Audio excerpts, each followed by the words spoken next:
지난주까지 이제 창세기 얘기를 하고 갑자기 예수님으로 확 올라와 버렸어요. 너무 거리 감각이 있지 않나 싶긴 한데, 자, 오늘은 예수님 이야기를 하면서 함께 은혜를 나누었으면 좋겠어요. 자, 복음서라든지 혹은 창세기, 역사서 이렇게 이야기, 내러티브로 된 그런 본문들을 이해를 할 때는 항상 앞뒤의 본문들을 같이 봐야 합니다. 그래야지 이게 어떤 의미를 가지고 있는지 분명히 알 수가 있어요. 그래서 항상 제가 이야기를 많이 다루기 때문에 여러분들이 말씀을 듣고 집에 가서는 항상 이 본문의 앞뒤 장을 한 번 더 읽어보고 또 같이 묵상해보는 것도 좋을 듯합니다. 오늘 본문 말씀도 사실 제대로 이해하려면 앞에 어떤 사건들이 있었는지, 또 마가가 어떤 의도로 이 본문을 기록하고 있는지, 이 사건을 왜 마가가 지금 기록하고 있는지를 알아야 오늘 본문 말씀을 제대로 이해할 수가 있습니다. 마가라는 사람, 마가복음을 기록한 마가라는 사람은 여러분들이 잘 아시는 것처럼 오순절날 그 성령, 그 보혜사 성령의 역사가 일어났던 그 마가 다락방의 주인이기도 하고요. 바나바의 생질, 바나바의 조카이기도 하고요. 또 성경학자들에 의하면은 그 바나바와 바울과 함께 1차 전도 여행 때 갔다 구브로 섬에서 정말 너무 힘들어서 도망을 가버린, 그리고 그 이후에 베드로와 함께 있으면서 굉장히 그 신앙관이 성숙해져서 이 마가복음을 기록한 사람이라고 성경학자들은 그렇게 이야기합니다. 베드로와 함께 있으면서 베드로의 영향을 많이 받았기 때문에 사실 마가복음은 베드로의 관점, 베드로의 생각, 이런 것들이 굉장히 많이 반영된 그런 성경이라고 합니다. 그러니까 그런 관점에서 이 마가복음을 하나하나 되짚어 봐야 합니다.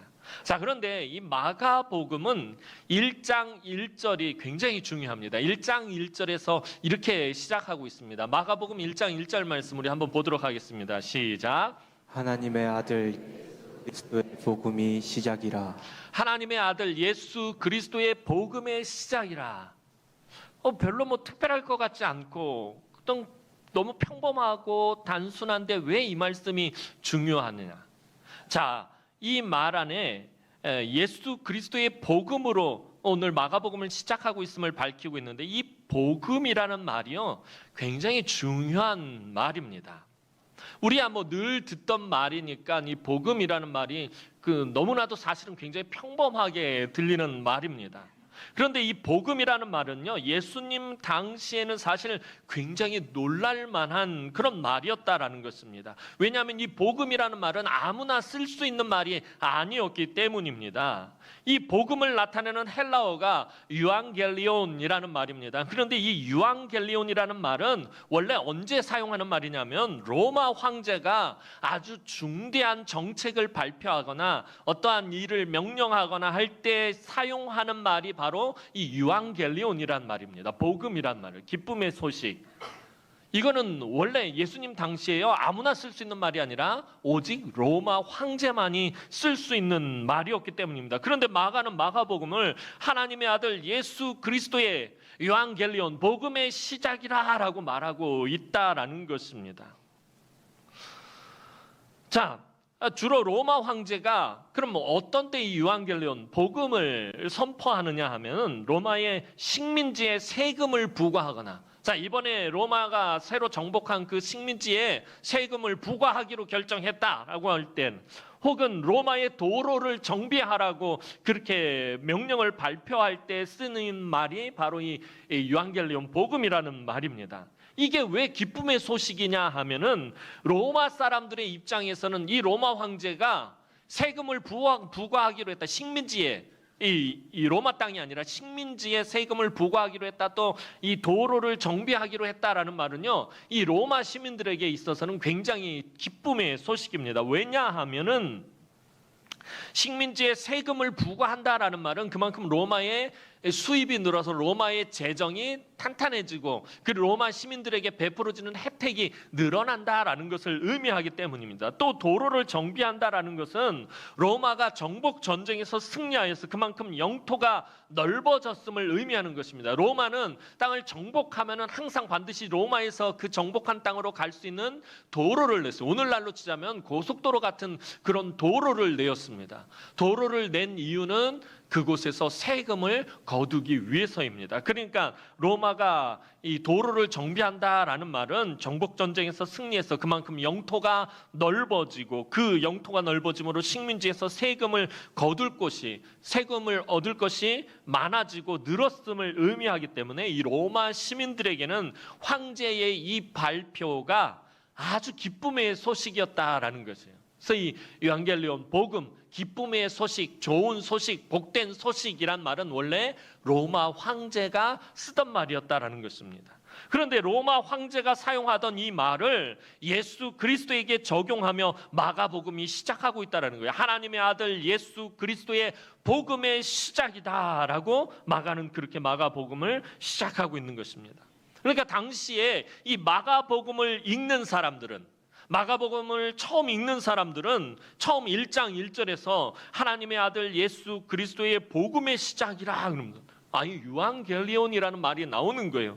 도대체 예수가 누구이기에 로마 황제만이 쓸 수 있는 말을 로마 황제가 자기의 정책을 발표한다라는 그 의미를 담긴 이 말을 쓰는 것이냐라고 궁금증을 자아냈다라는 것입니다.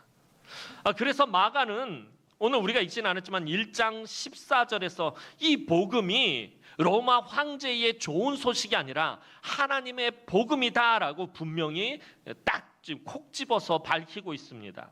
마가복음 1장 14절 말씀 잠깐 보도록 하겠습니다. 마가복음 1장 14절 말씀입니다. 시작. 요한이 잡힌 후 예수께서 하나님의 복음을 전파하여. 잠시만요. 제가 잘못 전달을 했군요.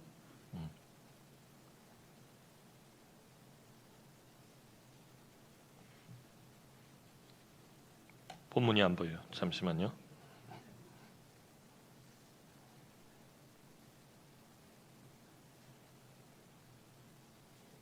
(14절이) 아닌데 죄송합니다. 제가 넘겼을 때 이 본문으로 넘기지 않았는데 제가 오타를 쳤어요.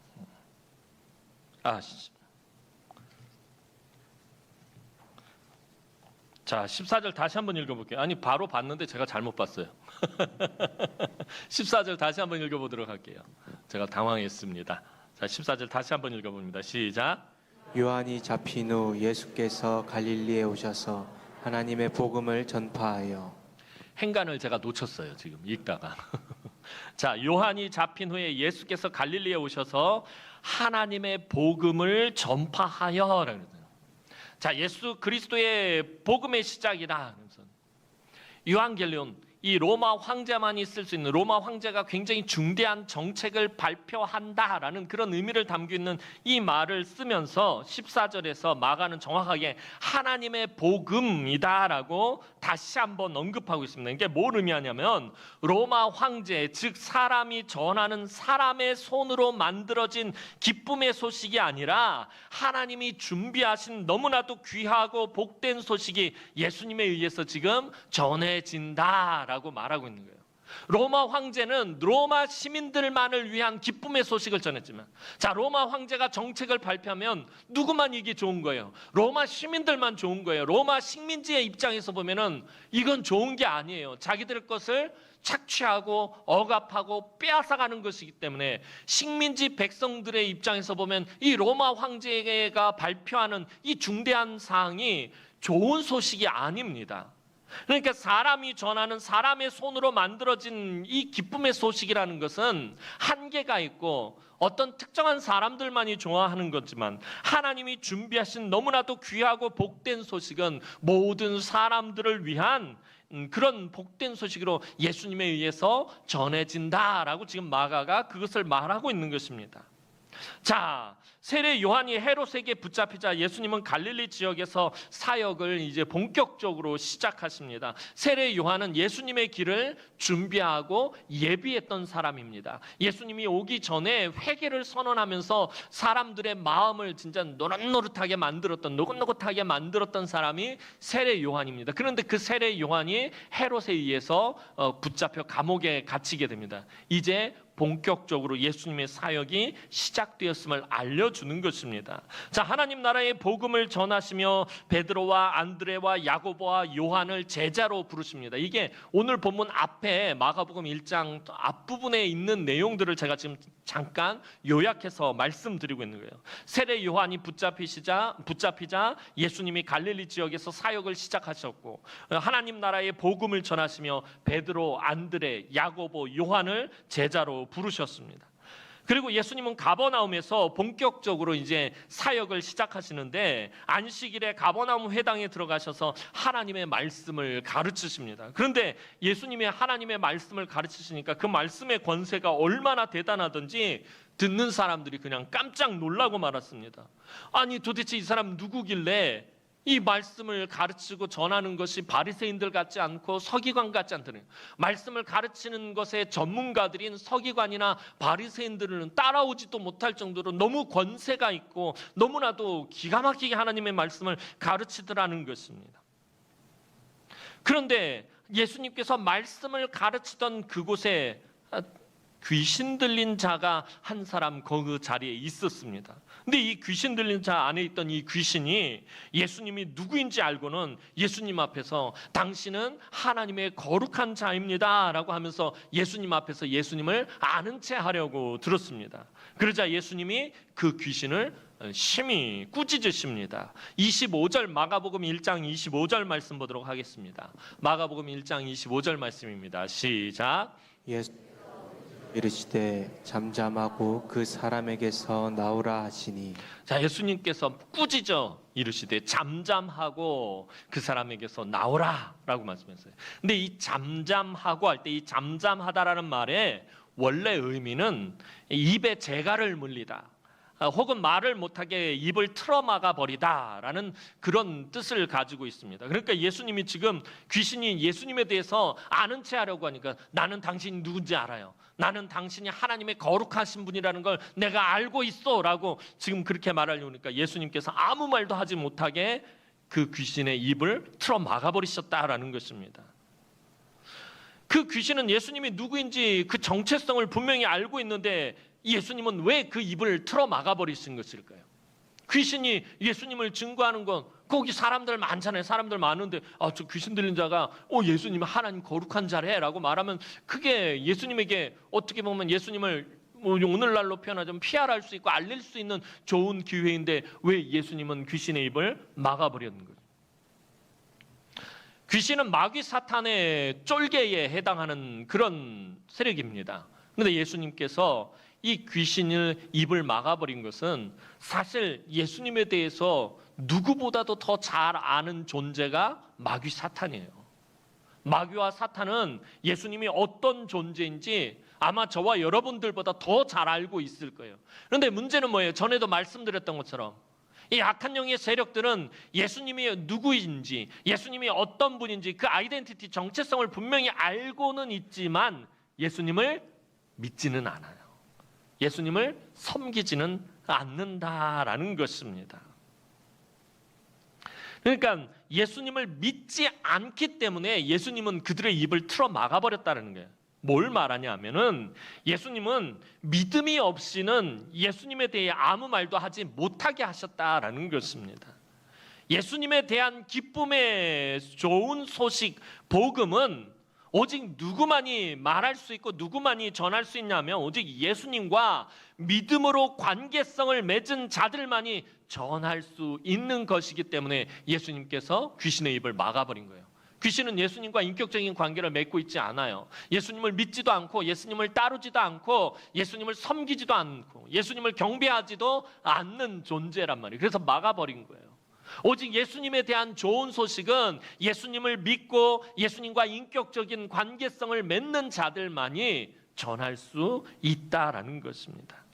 자, 예수님이 가버나움 회당에서 이제 하나님의 말씀을 기가 막히게 가르치시고 또 귀신을 내어 쫓은 이 사건은 삽시간에 갈릴리 일대에 소문이 나게 됩니다. 28절 말씀 보도록 하겠습니다. 마가복음 1장 28절 말씀입니다. 시작. 예수의 소문이 곧 온 갈릴리 사방에 퍼지더라. 자, 예수의 소문이 곧 온 갈릴리의 사방에 퍼지더라. 그냥 삽시간에 그날 있었던 그 사건들, 소문들이 갈릴리 일대에 그냥 다 퍼져버리게 되었다는 거예요. 예수님께서 안식일에 회당에서 하나님의 말씀을 매우 권세 있게 가르치시고 또 귀신 들린 자를 그 귀신을 내어 쫓으시고 고치신 이 사건이 갈릴리 일대에 순식간에 퍼져버렸다라는 거예요. 여러분, 지금처럼 스마트폰이나 인터넷이 보급되지 않았던 예수님 당시에 이 사건이 얼마나 충격적인 사건이었는지 순식간에 예수님의 소문이 퍼져나갔다는 거예요. 지금이야 막 이렇게 사진으로 찍고 동영상으로 찍어서 자기 SNS에 올리고 막 그러면은 막 순식간에 막 전국에 이 이야기가 다 퍼져나가지만 예수님 당시에는 뭐 스마트폰이 있었던 것도 아니고 인터넷이 있었던 것도 아닙니다. 그런데 이 사건이 얼마나 놀랄 정도로 굉장하고 충격적인 사건이었냐면 그냥 그날로 갈릴리 하루도 안 돼서 갈릴리 온 땅에 소문이 다 퍼져나갔다라는 것입니다. 그리고 그 사이에 예수님은 베드로의 집에 가셔서 또 열병에 걸린 베드로의 장모까지 고쳐주십니다. 안식일이 끝나는 저녁에, 즉 예수님이 가버나움에서 사역을 시작한 지 하루 만에 예수님의 소문이 퍼지더니 그 소문을 들은 사람들이 이 구름대같이 모여들기 시작합니다. 그러니까 안식일에 회당에 가서 말씀을 가르치고 귀신을 내어쫓는데 그날 해가 질 때에, 그러니까 안식일이 끝날 때쯤이라는 거예요. 그때에 그러니까 하루가 다 가기도 전에 소문이 다 퍼져서 사람들이 막 모여들기 시작했다는 거예요. 32절 말씀 보도록 하겠습니다. 자, 마가복음 1장 32절 말씀입니다. 시작. 저물어 해질 때에 모든 병자와 귀신 들린 자를 예수께 데려오니. 자, 저물어 해질 때에 안식일에 회당에 들어가서 이제 말씀을 가르치시고 예수님 사역을 시작하셨어요. 그런데 저물어 해질 때에 모든 병자와 귀신 들린 자를 예수께 데려오니 소문이 그냥 삽시간에 다 퍼져버렸다는 거예요. 자, 그런데 이 가버나움이란 마을은 이 예수님 때문에 지금 충격에 휩싸이고 말았습니다. 그런데 이 마을에 웬 병자와 귀신 들린 자가 이렇게 많으냐라는 거예요. 모든 병자와 모든 귀신 들린 자들이 예수께 데리고 왔다는 거예요. 여러분, 이 가버나움이란 마을의 이름의 뜻은요, 원래 위로의 동네라는 뜻을 가지고 있는 마을입니다. 이 가버나움, 참 이름이 되게 은혜롭잖아요. 위로의 동네라는 뜻을 가지고 있어요. 그런데 그 위로의 동네라는 마을에 모든 병자와 귀신 들린 자들이 다 예수님 앞으로 나왔다라는 거예요. 이게 뭘 의미하는 것일까요? 사실 가버나움은 위로가 없는 마을이었다라는 거예요. 이 마을은 위로가 필요한 사람들이 너무나 많았다라는 것입니다. 자, 모든 병든 자 할 때 이 병든 자는 육체적으로 어려움이 있는 사람을 말하고요. 이 귀신 들린 자들, 모든 귀신 들린 사람을 할 때 이 귀신 들린 사람은 정신적으로 어려움이 있거나 마음에 어려움이 있는 사람을 의미합니다. 그러니까 몸과 마음에 위로가 필요한 사람들이 모두 지금 예수님께로 몰려 나왔다라는 것입니다. 자, 33절 말씀 보도록 하겠습니다. 33절 말씀입니다. 시작. 온 동네가 그 문 앞에 모였더라. 자, 온 동네가 그 문 앞에 모였더라. 그 문은 베드로의 집 문이죠. 베드로의 집 문 앞에 모였더라. 자, 그런데 가만히 살펴보면 이 33절에서 뭔가 좀 이상한 부분이 있습니다. 뭘까요? 여러분들이 못 맞출 거라는 걸 내가 확신하기 때문에 지금 물어보는 거예요. 자, 온 동네가 그 문 앞에 모였더라. 그래서 뭔가가 좀 이상한 문장이 좀 맞지 않는 이상한 부분이 있습니다. 뭘까요? 온 동네가 그 문 앞에 모였더라. 온 동네라는 말입니다. 어떻게 동네가 문 앞에 모일 수가 있어요? 말이 안 되는 거잖아요. 온 동네 사람들이 모였다라고 해야 말이 맞는 말이에요. 온 동네 사람들이 베드로의 집 문 앞에 모였더라. 온 동네 병든 자들이 다 그 문 앞에 모였다라고 표현을 해야 되는데 온 동네가 그 문 앞에 모였다라고 지금 마가는 그렇게 표현하고 있다라는 거예요. 우리말로 번역하면서 이게 실수가 있었나 싶어서 제가 헬라어 성경을 찾아봤어요. 온 동네 사람들이 모였더라라고 써야 되는데 마가는 그렇게 썼는데 번역하는 과정에서 온 동네로 번역을 잘못한 거 아닌가 싶어서 제가 헬라어 성경을 살펴보니까 헬라어 성경에도 마가는 동네라고 기록을 하고 있어요. 동네 사람들이라고 기록하지 않고 동네로 이 가버나움 동네 자체를 기록하고 있다는 거예요. 가버나움 동네 자체가 예수님 앞에 모였다라는 것입니다. 그러니까 마가가 지금 말하고 싶은 것이 뭐냐 하면 가버나움이라는 마을 전체가 병들어 있었다라는 거예요. 이 마을이 위로의 동네가 아니라 사실은 아주 깊게 병든 동네였기 때문에 이 동네 자체가 병들었기 때문에 지금 예수님 앞에 나왔다라는 것을 말하고 싶은 것이에요. 육체적인 질병뿐만 아니라 인간 중심적인 문화와 제도와 관습과 전통에 억눌린 채 아무런 위로도 받지 못하고 신음하고 있던 마을이 바로 가버나움이었다라는 거예요. 근데 무엇을 보면 알 수 있냐면 병든 사람들이 누가 병을 고쳤다 그러면은요, 지금 오래도록 병에 걸린 사람, 지금 여러분들 그러잖아요. 우리 며칠만 독감 걸려도 제가 지지난주 독감 걸리기 때문에 아주 고생을 했는데요. 누가 아마 금방 낫게 해준다고 그러면 막 정신없이 저도 거기 달려가서 주사라도 맞고 왔었을 거예요. 자, 그런데 이 가버나움 사람들이요, 언제 예수님 앞에 나오냐면 해질 때에 나오더라는 거예요. 이미 예수님의 소문은 다 퍼졌어요. 그러면 빨리빨리 나와야 되는데 사람들이 해질 때 나왔다는 게 뭘 의미하냐면 이 말이요, 해질 때라는 말은 안식일이 끝났음을 말하는 거예요. 그러니까 사람들이 무슨 눈치를 보고 있는 거예요? 안식일 눈치를 보고 있는 거예요. 안식일이 끝나기를 기다렸다가 안식일이 끝날 때쯤 그때서야 예수님 앞으로 몰려 나왔다는 거예요. 이후에 마가복음뿐만 아니라 복음서를 보면 예수님과 바리새인들과 서기관들과 계속 무슨 논쟁에 휩싸여요? 안식일 논쟁에 휩싸인단 말이에요. 안식일에 선한 일을 행하고 안식일에 생명을 구하고 안식일에 사람을 고치는 일에 대해서 예수님은 아무런 거리낌이 없었어요.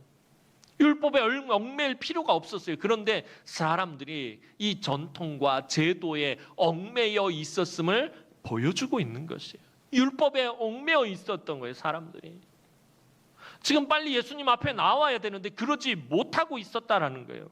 그렇게 아무런 위로도 받지 못하고 신음하고 있던 마을이 바로 가버나움이라는 마을이었다라는 것을 마가는 지금 말해주고 싶었던 거예요. 여러분, 가버나움은 원래 이 가나안 여호수아 시대에 가나안 정복 전쟁이 끝나고 스불론과 납달리 지파가 분배받은 땅입니다. 가나안 땅 북쪽 경계에 있었던 땅이에요. 이스라엘이 남과 북으로 분열하고 북쪽 이스라엘이 아수르에 멸망할 때 제일 먼저 피해를 보고 제일 먼저 아수르의 포로로 끌려간 사람들이 바로 이곳 사람들이었어요. 왜냐하면 아수르가 군대를 몰고 가나안 땅 북쪽에서 남쪽으로 진격해 내려왔기 때문입니다. 그러니까 북쪽 경계에 있었던 갈릴리 지역, 특별히 갈릴리 지역의 핵심 도시였던 이 가버나움이 제일 먼저 공격을 받고 이 가버나움 사람들이 제일 먼저 포로로 끌려가게 되었다라는 것입니다. 남쪽 유다가 망하고 유다의 백성들이 바벨론으로 포로로 끌려갔던 그 길이 시작되던 곳이 또 이 가버나움이기도 합니다. 그리스의 알렉산더 대왕이 군대를 이끌고 진격하며 가나안으로 들어왔던 입구가 또 이 가버나움입니다. 또 로마 군대가 쳐들어온 곳이 바로 갈릴리 이곳이었습니다. 역사적으로 압제와 쫓겨남의 아픔이 고스란히 간직한 곳이 바로 갈릴리의 가버나움이었어요. 역사적으로 얼마나 아픔이 심했으면 동네 이름을 위로의 동네라고 아예 이름을 그렇게 바꿔버렸던 거예요. 얼마나 위로받지 못하고 얼마나 고통과 어려움과 걱정과 아픔이 넘쳐나는 마을이었는지 반어적으로 그 동네를 가버나움이라고 그렇게 불렀던 것입니다. 이런 역사적인 배경 속에서 율법과 전통의 굴레에 매여서 아무런 은혜도 아무런 위로도 받지 못하고 몸과 마음과 영혼이 상한 사람들이 바로 가버나움 사람들이었어요. 그토록 아픈 사람들이 많고 그토록 귀신 들린 사람, 즉 정신과 마음이 피폐해진 사람들이 그토록 많았던 곳이 바로 이 가버나움이었다라는 것입니다. 예수님은 이 사람들을 불쌍히 여기셨습니다. 그리고 그 사람들을 밤새도록 일일이 다 고쳐주십니다. 34절 말씀 보도록 하겠습니다. 34절 말씀입니다. 시작. 예수께서 각종 병이 든 많은 사람을 고치시며 많은 귀신을 내쫓으시되 귀신이 자기를 알므로 그 말하는 것을 허락하지 아니하시니라. 자, 온 동네에 아픈 사람이 얼마나 많았는지 몰라요. 이 가버나움이라는 동네에 모든 병든 자와 모든 귀신 들린 자들이 다 몰려왔단 말이에요. 이 34절에 보면 각종 병이 든 많은 사람을 고치시며 많은 귀신을 내쫓으시되라고 말했어요. 이 동네에 아픈 사람이 왜 이렇게 많은 거지? 얼마나 많았는지 모릅니다. 각종 병에 걸린 사람이 다 몰려왔고 마음이 아프고 정신이 아픈 사람들도 다 모여들었어요. 예수님은 그런데 일일이 그들을 다 고쳐주십니다.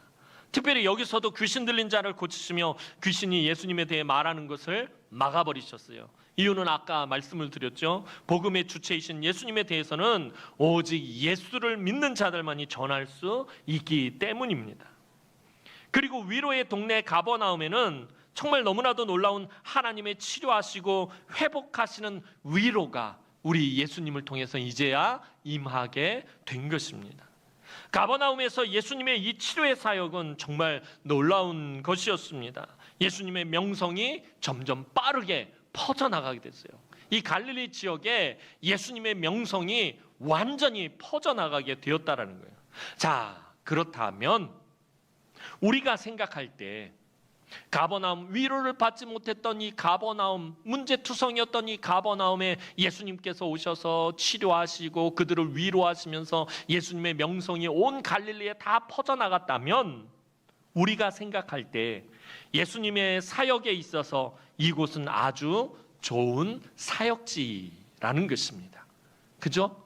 예수님이 이미 엄청난 권세로 말씀을 전하시고 병든 자들을 고치는데 이 말씀의 권세가 있고 병든 자를 고치며 치유하고 회복하는 그런 사역을 하는 사람이 이곳에 있다라고 소문이 퍼져나갔다는 말이에요.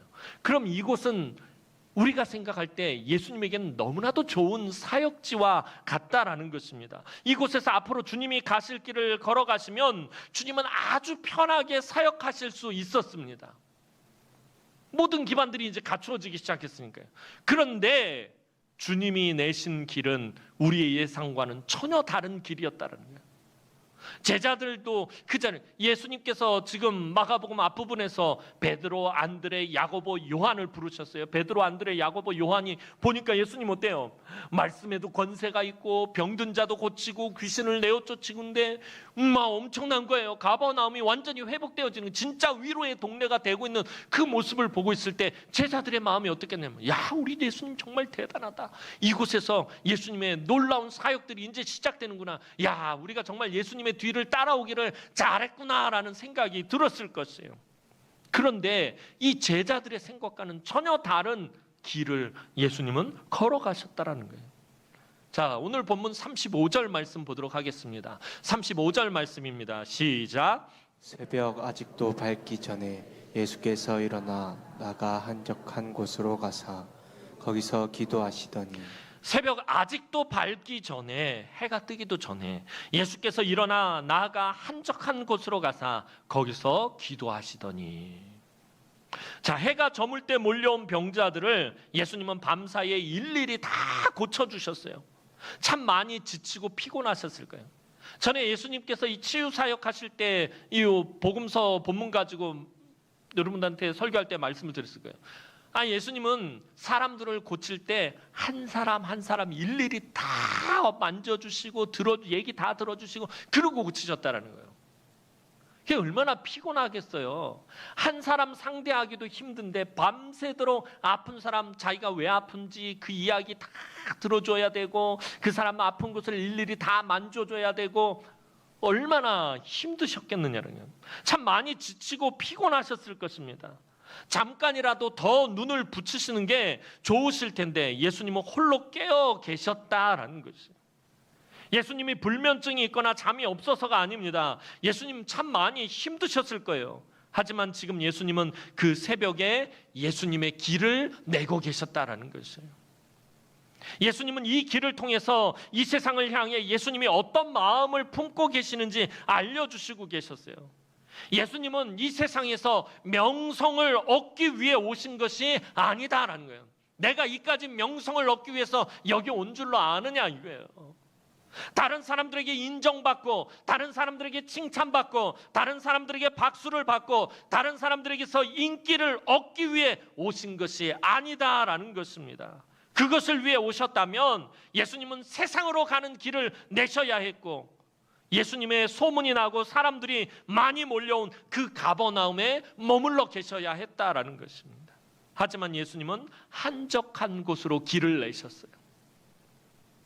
사람들이 막 몰려오고 예수님의 명성이 넘쳐나고 예수님이 인기를 얻을 수 있고 예수님께서 편하게 사역할 수 있는 그곳으로 길을 내신 것이 아니라 예수님은 한적한 곳으로 길을 내셨다라는 거예요. 이 한적한 곳, 새벽에 아직도 밝기 전에 예수께서 일어나 나아가 한적한 곳으로 가사 거기서 기도하시더니 할 때 이 한적한 곳은요, 사람이 아예 살지 않는 곳을 말해요. 한적하다는 건 사람의 발길이 뜨문뜨문 있는 곳이다라는 말이 아니라 아예 사람이 오지 않는 곳, 아예 사람이 없는 곳, 아예 사람이 살지 않는 곳을 의미합니다. 사실 이 한적한 곳은 아까 말씀드렸던 33절의 베드로 집 문 앞에 모인 온 동네와 대조를 이루긴, 그래서 마가는 33절에서 온 동네 사람들이라고 하지 않고 온 동네라고 표현을 하고 있는 거예요. 그 온 동네와 지금 이 한적한 곳을 대조하기 위해서요. 자, 헬라어 성경 원전은요, 이 한적한 곳을 에레몬이라고 표현하고 있는데 이게 뭘 말하냐면 에레몬이란 말은 광야를 말합니다. 광야에 대해서는 올 봄에 여러 번 설교했었어요. 광야의 특징이 무엇입니까? 하나님의 은혜 없이는 살 수 없는 곳입니다. 하나님의 공급하심과 하나님의 보호하심과 하나님의 인도하심 없이는 절대로 사람이 살 수 없는 곳이 광야입니다. 또한 광야는 아무것도 없는 비어있는 곳을 의미합니다. 세상에 썩어지고 없어질 것들로부터 우리의 삶을 비워내지 않으면 하나님의 은혜를 채울 수가 없다라는 것을 의미합니다. 그런데 지금 예수님은 그곳으로 길을 내고 계신다라는 것입니다. 새벽에 한적한 곳으로 예수님은 길을 내고 계셔요. 그런 의미에서 여러분, 우리가 드리는 이 새벽 예배는요, 잠들어 있는 어두운 세상 가운데 먼저 깨어서 하나님을 찾고 구하며 우리 주님처럼 하나님 앞에 길을 내는 시간입니다. 길이 없는 곳에 길을 내는 시간이 바로 새벽 예배 시간입니다. 예수님은 세상으로 가는 편하고 쉬운 길을 찾지 않고 아무런 길이 없는 곳에 기도로 길을 내셨습니다. 예수님이 새벽에 그 길을 내셨기 때문에 오늘 우리도 새벽에 그 길을 내고 있는 것입니다. 그런데 아무렇게나 내 마음대로 길을 내면은 안 됩니다. 주님이 내신 길을 우리는 따라가기만 하면 되는 거예요, 사실. 주님은 아무도 길을 내지 않은 곳, 길이 없는 곳을 길을 내기 위해서 사신 이곳에 오신 것이에요. 그래서 주님은 내가 곧 길이요 진리요 생명이니 나로 말미암지 않고는 아버지께로 올 자가 없느니라라고 말씀하신 거예요. 예수님이 오시기 전까지는 하나님 아버지 앞으로 갈 길이 도무지 없었어요. 그런데 예수님이 그 길을 지금 내고 계신다라는 거예요. 그래서 우리는 예수님만 따라가기만 하면 그 길로 하나님 앞으로 갈 수 있다라는 것입니다. 그래서 우리가 아무 길이나 내면 안 되고 주님이 내신 길을 따라가야 되는 거예요. 주님이 먼저 기도로 내신 길을 우린 따라가기만 하면 된다라는 것입니다. 그래서 예수님은 마가복음 8장 34절에서 분명히 말씀하십니다. 마가복음 8장 34절 말씀 보도록 하겠습니다. 시작. 누구든지 나를 따라오려거든 자기를 부인하고 자기 십자가를 지고 나를 따를 것이니라. 이 세상에 썩어지고 없어질 것들과 헛된 것들의 길을 내지 않으려면 주님의 십자가를 붙들어야 합니다. 주님의 십자가의 길은 주님도 하나님 아버지께 매달려 기도로 내신 길이에요. 여러분, 겟세마네 동산에서 예수님께서 십자가 사역을 앞에 두고 땀방울이 핏방울이 되도록 하나님 앞에 매달려서 기도로 내신 길이 그 골고다 언덕길이었다는 거예요. 그 길이 얼마나 쉽지 않은 길이라는 거 주님이 너무나도 잘 아셨기 때문에 하나님 앞으로 가는 우리가 하나님 앞으로 나아갈 수 있는 그 길을 내기 위해서 예수님은 먼저 하나님 아버지께 기도로 매달려야 했다라는 거예요. 여러분, 예수를 믿는 사람이라면, 예수와 함께 십자가의 길을 걷는 사람이라면 매일같이 광야의 길을 내는 것을 게을리하면 안 됩니다. 참 힘들고 어렵고 도무지 길이 보이지 않는 것 같은 삶의 현실 앞에서 주님의 뒤를 따라 기도로 그 길을 내야 하는 사람들이 바로 그리스도인들입니다. 여러분, 살다 보면 여러분의 삶 가운데 얼마나 많은 문제들이 있습니까? 참 여러분들의 힘과 능력으로 해결하지 못할 문제들이 우리 삶의 곳곳에 퍼져 있습니다. 여러분, 새벽에 우리가 하나님 앞에 나와 기도한다라는 것, 이 삶의 현실 앞에서 도무지 어떻게 해야 될지 알지도 못하겠고 해결할 수도 없고 길이 보이지 않는 것 같은 그 삶의 현실 앞에서 주님의 뒤를 따라 기도로 그 길을 내고 있는 것입니다. 여러분, 기도가 그래서 중요한 거예요. 제가 말씀과 기도를 제일 강조하는 이유가 거기에 있어요. 기도로 길을 내는 거예요. 우리가 예수 믿는다고 우리의 삶이 그냥 예수 믿는 그 순간부터 형통을 얻게 되고 잘 먹고 잘 살게 되고 모든 문제가 다 풀리고 만사형통 되는 것이 아니에요. 예수 믿는다라는 말은 예수 믿는 그 순간부터 삶의 현실 속에서 보이지 않는 그 길을 기도로 내는 것입니다. 그게 바로 그리스도인이라는 거예요. 예수님의 뒤를 따라서 예수님이 기도로 한적한 곳에 길을 내시면서 하나님 앞으로 한 걸음 한 걸음 다가가셨듯이 오늘 저와 여러분들도 마찬가지인 것입니다. 주님의 뒤를 따라서 기도로 그 길을 내는 사람들이 바로 그리스도인입니다. 여러분, 기도하지 않으면 그리스도인이 아니에요. 기도하지 않으면 여러분 앞에 길이 열리지가 않아요. 자, 그런데 이렇게 주님이 기도로 길을 내고 아주 한적한 곳에 가셔서 하나님 앞에 매달리면서 기도하시면서 이렇게 기도로 길을 내시는 가운데 베드로와 사람들이 예수님을 찾기 시작합니다. 베드로가 아침에 일어나 보니까 예수님이 안 보이는 거예요. 사람들이 막 구름대같이 몰려왔는데, 아픈 사람들이 막 몰려왔는데 몸이 아프고 마음이 아프고 정신이 아프고 삶이 여러 가지 힘들고 어렵고 근심과 걱정과 염려가 막 넘치는 사람들이 몰려왔는데, 베드로 집 앞에 몰려왔는데 예수님이 계시지 않는 거예요. 예수님을 찾아 나서기 시작합니다. 36절 말씀 보도록 하겠습니다. 36절 말씀입니다. 시작.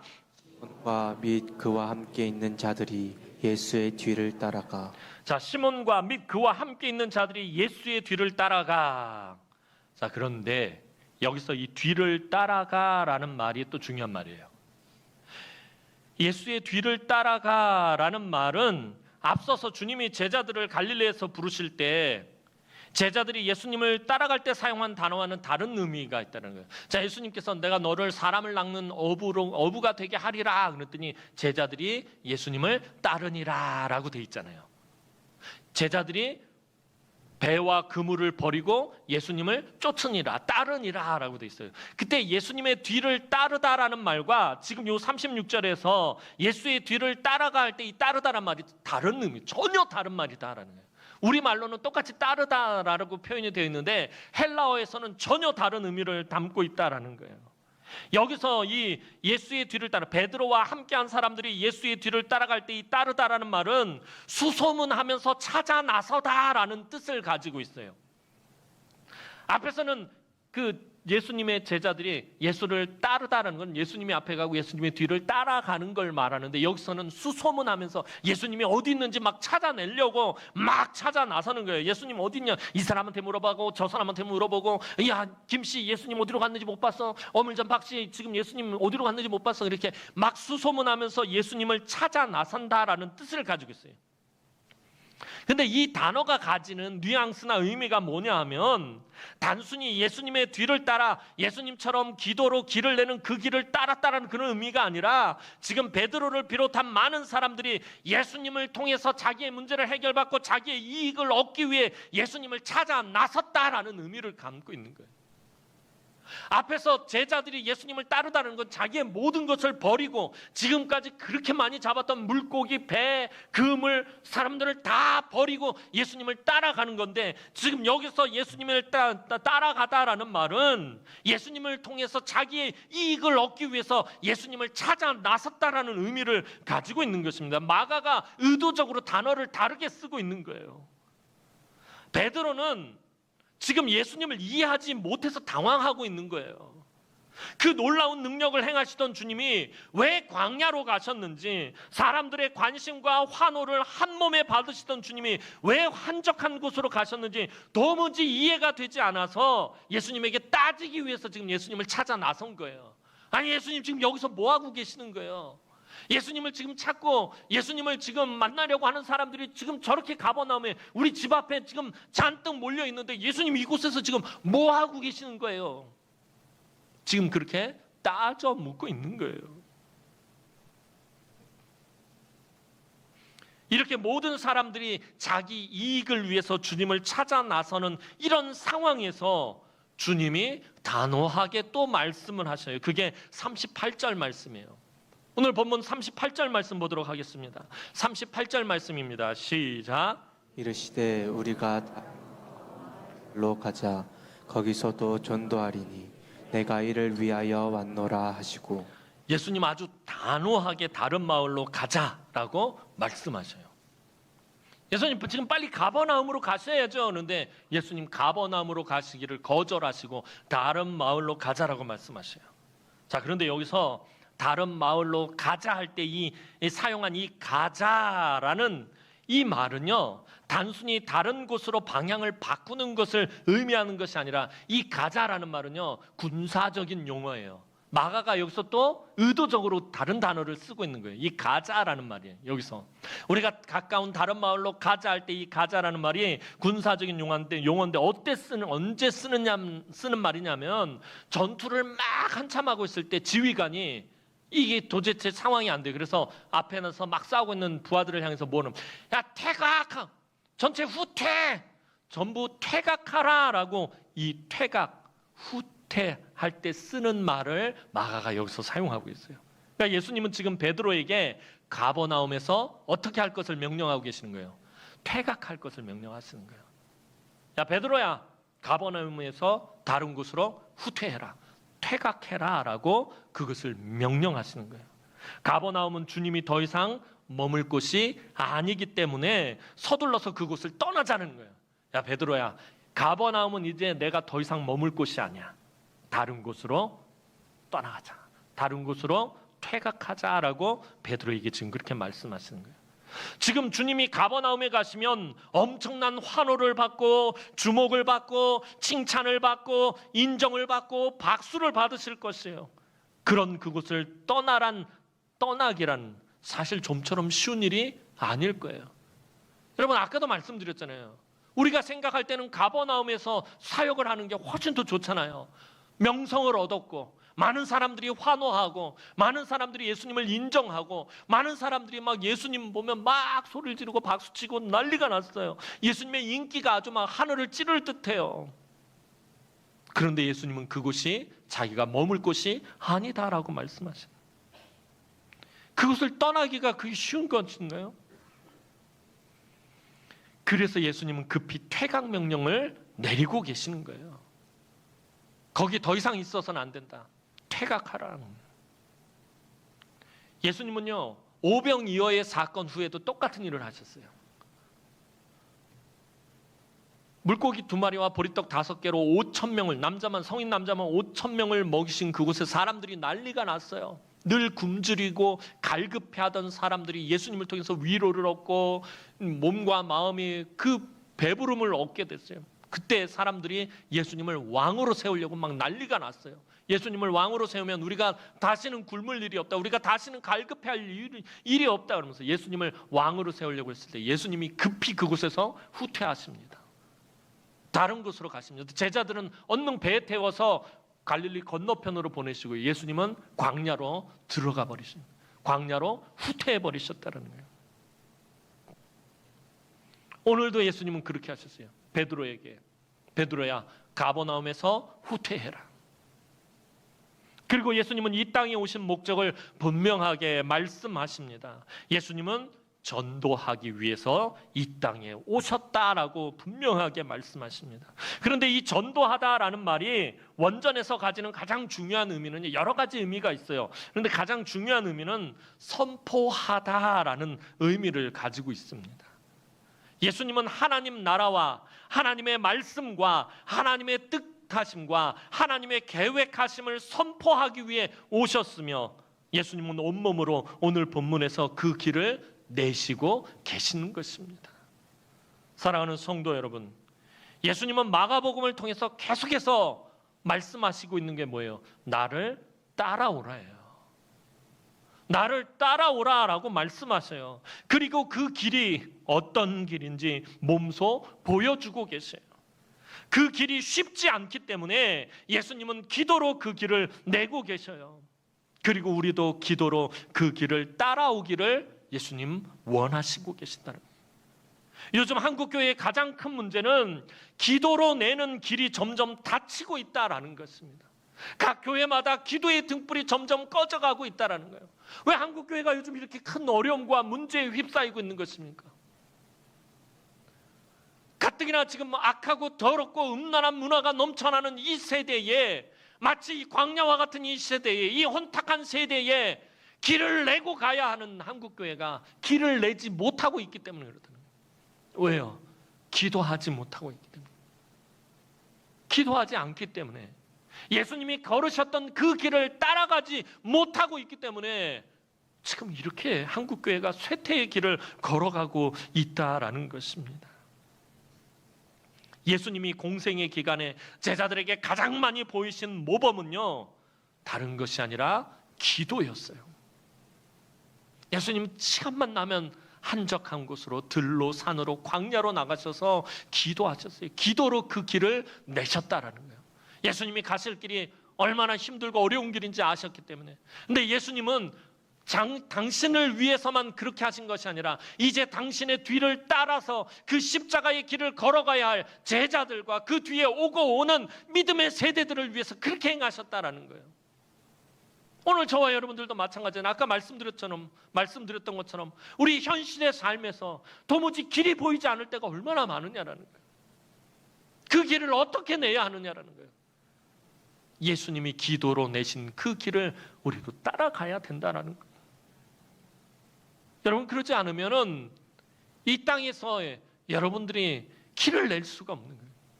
자꾸 세상에서 방황하게 되는 거예요. 길을 찾지 못하니까. 교회 안에서도 마찬가지예요. 신앙생활을 그토록 오래 했는데 왜 방황하게 되고 왜 낙심하게 되는 거예요? 길을 찾을 수가 없으니까 그런 거예요. 주님은 분명히 말씀하셨잖아요. 내가 곧 길이요, 내가 길이다. 나를 따라와라. 나를 따라오기만 하면 너희가 결코 곁길로 나가지 않는 것이다. 하나님 앞으로 가게 될 것이다. 지금 그것을 위해서 예수님께서 이렇게 행하시고 계시는 거예요. 예수님 사람의 인기에 편승하지 않으시고요, 사람들의 칭찬과 갈채에 한눈 팔지 않으시고요, 자기의 유익과 편안함을 도모하지도 않으셨어요. 남들이 가지 않는 길을 기도로 그 길을 내셨어요. 아무도 가려 하지 않는 길을 기도로 걸어가셨다라는 것입니다. 오늘 우리 예수님처럼 비록 힘들고 어렵더라도 여러분들이 이 땅을 살아가면서 여러분들의 삶이 여러분들 생각처럼 되지 않고 정말 힘들고 어렵더라도 예수님과 함께 예수님이 내신 그 길을 기도로 따라가며 하나님 부르신 목적대로 정말 귀하게 쓰임 받는 우리 남흥의 모든 성도들이 되기를 주님의 이름으로 축원합니다. 기도드리겠습니다. 사랑과 은혜가 많으신 아버지 하나님, 은혜와 사랑을 진심으로 감사를 드립니다.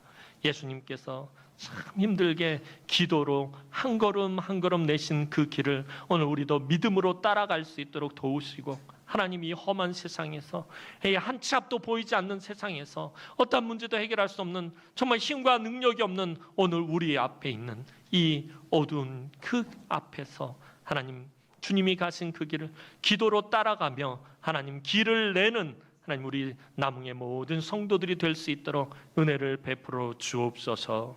감사를 드렸고 예수님의 이름으로 기도합니다. 아멘.